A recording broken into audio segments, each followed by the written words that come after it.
Good morning to you. How are you all? Well, we're in September now, and soon to be moving into the autumn, and it feels like time's going so quickly. Just to me, anyway. You know, I love autumn. It can be a lovely time, but my favourite time of the year is always spring, with its hope and its promises of new life. But you know, each season has to be to bring the next season. So without autumn and without winter, we would not get to spring, would we? Each season has its own beauty, and seasons are important. But I think I'd struggle in a place as well that had little differences between the seasons, that was all the same consistent sort of weather. And I was reminded of life seasons when Tom spoke about the fact that it's a year ago this week that he was licensed at St Albans to begin his and Helen's time with us here. And it was a big week that week because, and it's certainly a big week for me, because at the end of that week I was licensed as lay reader at Lichfield Cathedral, and so we were effectively starting out together a new partnership. Some of you may know some of my story about how I came to go for reader training, and but I'm reminded of the different seasons of life that led me there, and also seasons that took me down different pathways, often away from that calling. You see, as a young man, I had thought about becoming an ordained minister, and that started out at St Albans in 1967 when I was 15. St Albans had just opened, and I lived on the estate with my parents at the time. And I suggested to my two close friends that we go and see the vicar, who was John Smart at the time. We always called him Father Smart. We couldn't call him John. It's very formal. And just to see whether we could get involved in anything, to pass the time, to create new interests. And one of these friends was pretty reluctant because he'd sort of identified himself as an atheist. But he relented and he came along with me and our other friend. And what's interesting is that the one who was reluctant went on to become dean of an Anglican cathedral. But I have to admit, I had two things on my mind at the time of going down to St Albans and looking to see what we could be involved in. There were two things: God and girls, and not necessarily in that order. I saw church as an opportunity to meet both, and I wasn't wrong. And all the seed up was planted about going into the church. I chose to go into social work. I felt that that was a way of working out my Christian faith in a practical way, and to be involved in social justice, which I was very aware of at the time. But as time went on, I gradually moved away from the church for several years, but still retained my faith with difficulty, because as I've said before in these thoughts for the day, we need to be in fellowship with other Christians to really grow in faith. But over a period of time, I began to go back to church, and that old feeling came back again. Although I don't think it had ever really gone away, it had just lay dormant for a time. But it wasn't until I stepped away from the Church of England for a while and became involved with an independent fellowship church that I began to be encouraged to take an active part in leadership and preaching.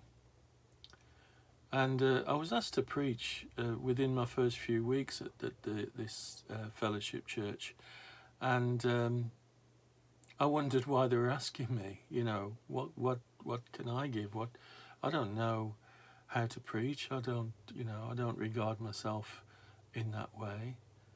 And my first response was, no, thank you. I wouldn't be able to do that.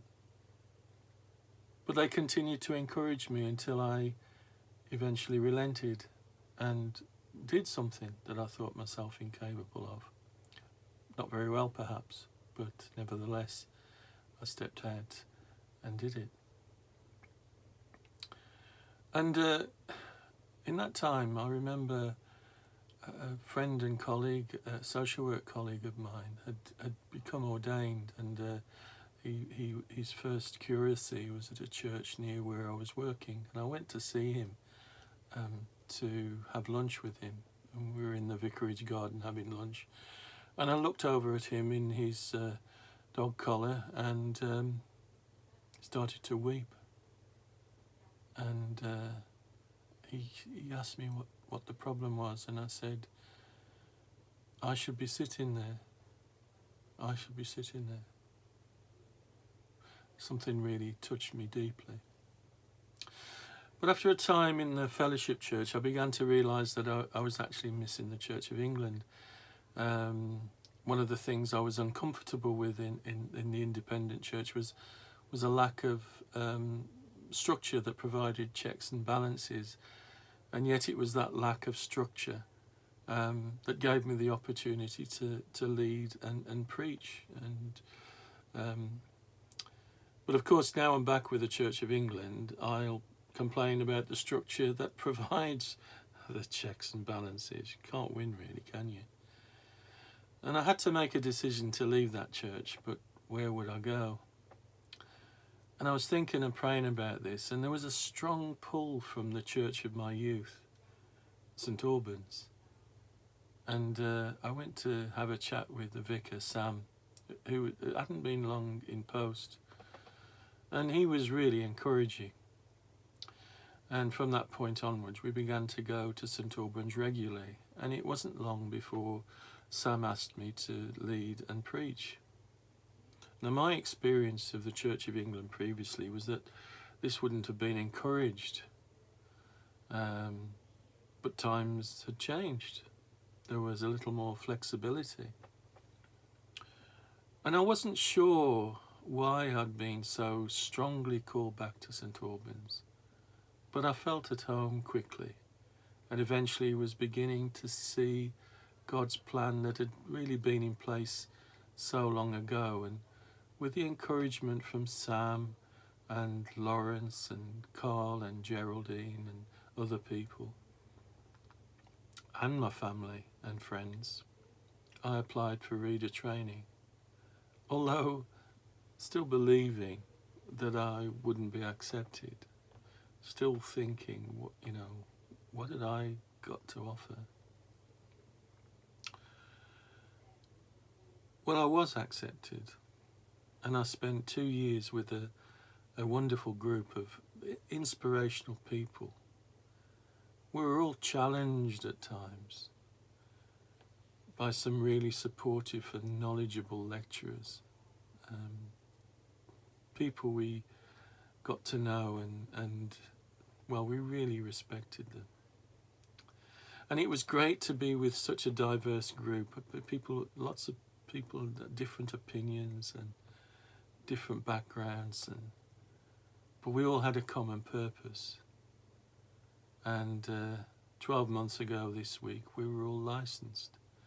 And I have to say, it was one of the best days of my life. It really was.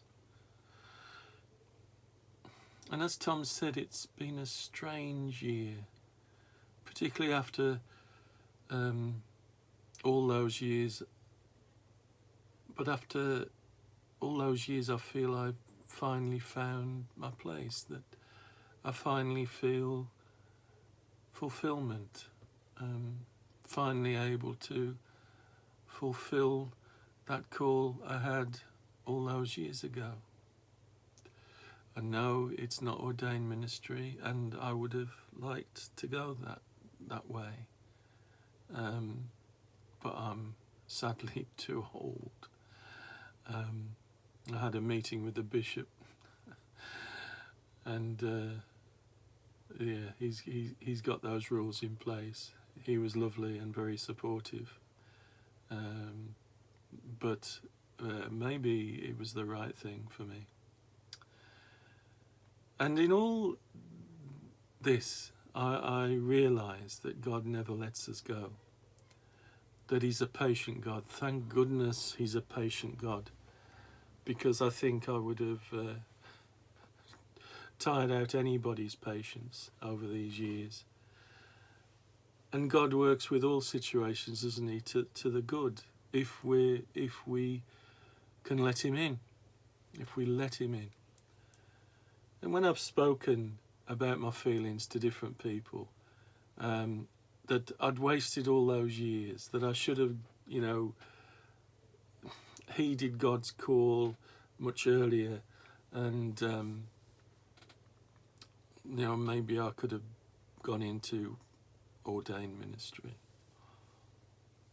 But I'm reminded always by people that God used all those experiences, all that experience in social work of working with different people, all those good and bad experiences, all those paths that I went down that was not particularly helpful. And He used all those things to bring me where I am today. Because try as we might, God never lets us go. Where can I hide from your spirit, from your presence? Where can I flee? If I fly with the wings of dawn and a light beyond the sea, even there your hand will guide me. Your right hand hold me fast. That's from Psalm 139 and seems particularly apt. Well, looking forward to another year of working as a reader, and also looking forward to coming back to St Albans indoors.